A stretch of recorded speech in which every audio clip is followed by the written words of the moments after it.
Something we can't seem to live without these days are cell phones. And coming off a long weekend, many people, well, may have broken theirs or perhaps dropped it in the water. But now Detroit's Simon Chowdhury talks with a mobile device repair specialist about the most bizarre fixes and why you may want to reconsider an insurance policy. Every single phone has a story. Mike Barrow is the owner of Phone Fixers on Ford Road in Westland.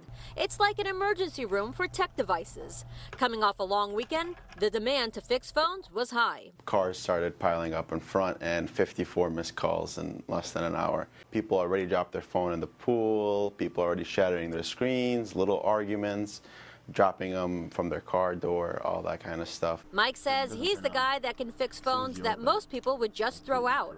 Take this phone, for example. It survived a machine intent on destroying things. One of the craziest ones was the wood chipper story, where a girlfriend came in pretty upset. She's like, "Can you fix my boyfriend's phone?"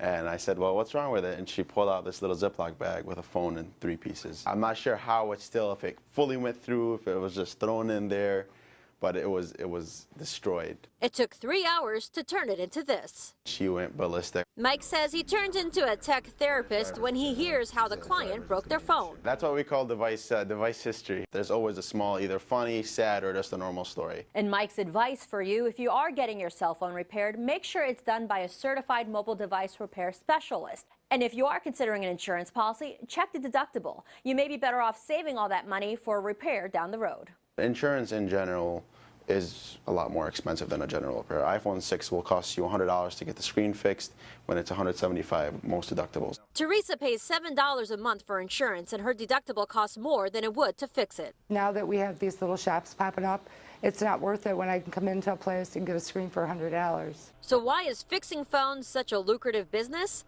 Well, because we need it. Another limb that you can't live without, yes. In Westland, Simon Chowdhury for the Now Detroit.